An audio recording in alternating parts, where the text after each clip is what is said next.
आज की नई पीढ़ी ये सवाल किया करते हैं कि लव मैरिज ज़्यादा सक्सेस है या अरेंज मैरिज ज़्यादा सक्सेस है। ये जो सवाल हमारे सामने रखा जाता है, ये सवाल ही गलत है। जब सवाल गलत होते हैं तब इसका उत्तर भी गलत ही आता है। इसीलिए हमें पहले अपने सवालों को सुधार लेना चाहिए। जब सवाल सुधर जाएंगे तब आंसर भी सुधर जाएंगे।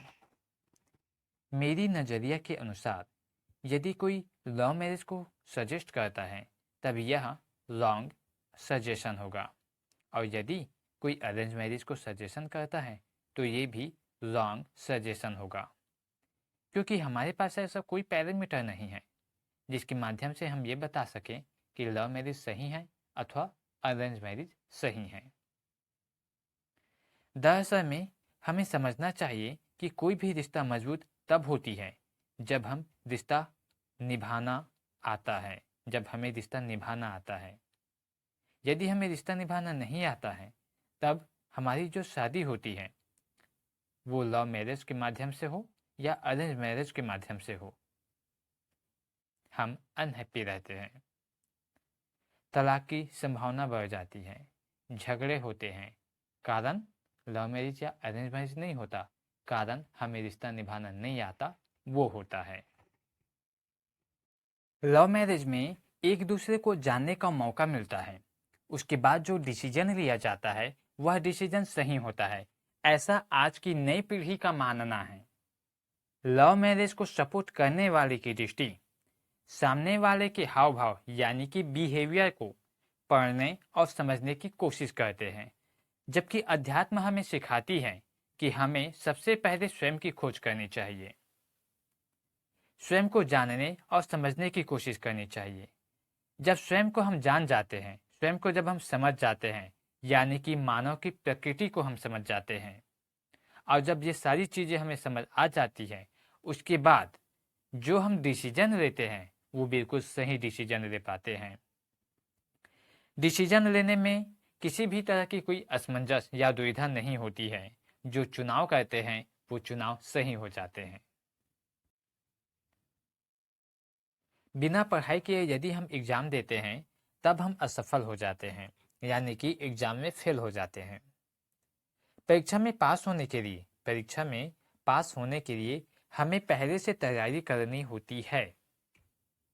कुछ इसी तरह से किसी के साथ रिश्ता जोड़ने के पहले रिश्ता कैसे निभाया जाता है, रिश्ता कैसे जोड़ा जाता है, ये कला हमें सीखना होता है। संबंध कैसे निभाया जाता है, यह भी एक कला होती है। जिनको यह कला नहीं आती है उनके रिश्तों में खुशियां नहीं आती, उनके रिश्ते कमज़ोर होते हैं। लव मैरिज करें या अरेंज मैरिज करें, रिश्ता टूट जाती है, रिश्तों में दरार आ जाती है, यहाँ तक कि तलाक की परिस्थिति भी आ जाती है।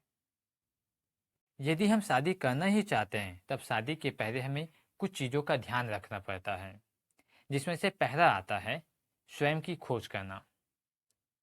स्वयं की खोज करें, स्वयं को जानने का प्रयास करें, स्वयं को समझने की कोशिश करें। यदि आप स्वयं को आंतरिक स्थिति से जान लेते हैं, यदि आप स्वयं को अपनी आंतरिक स्थिति से जान लेते हैं, तब मानो आप हर किसी के आंतरिक स्थिति को या मनोदशा को जान जाते हैं। दूसरा पॉइंट आता है संबंधों में व्यवहार करने की कला सीखें। आज के संबंध बहुत कमजोर होते हैं।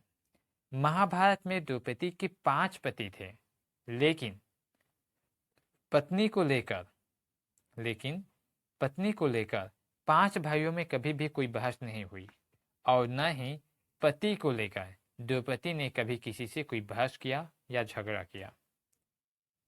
एक दो नहीं, हजारों कारण मिल जाते यदि वो झगड़ा करना चाहते तो, लेकिन उनका व्यक्तित्व ही कुछ ऐसा था, उन्हें संबंधों में व्यवहार करना आता था, इसीलिए उनकी जो मैरिज लाइफ है वो अच्छी रही।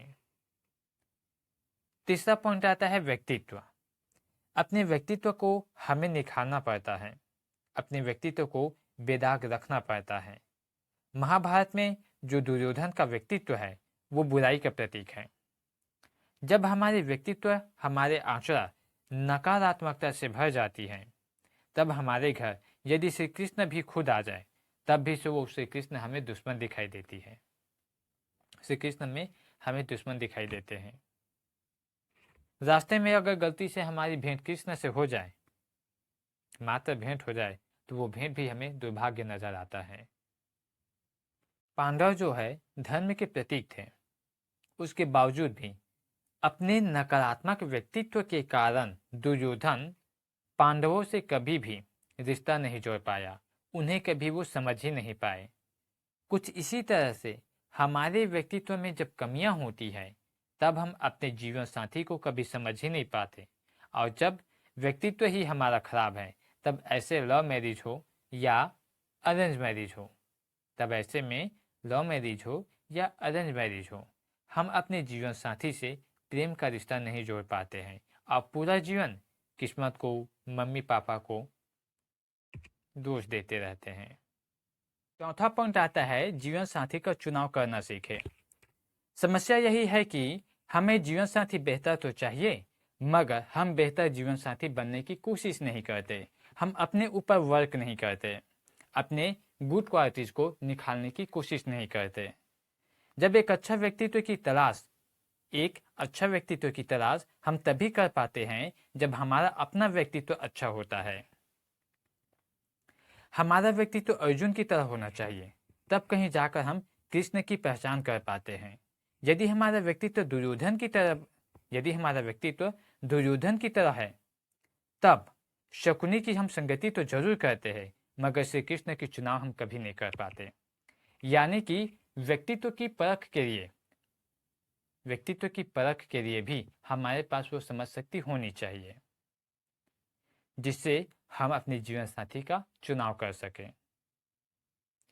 यदि हमें जीवन साथी का चुनाव करना आता है, रिश्ता को निभाना आता है, हमारा व्यक्तित्व अच्छा है, तब हमारे लिए अरेंज मैरिज व लव मैरिज दोनों विकल्प ही बेहतर होता है।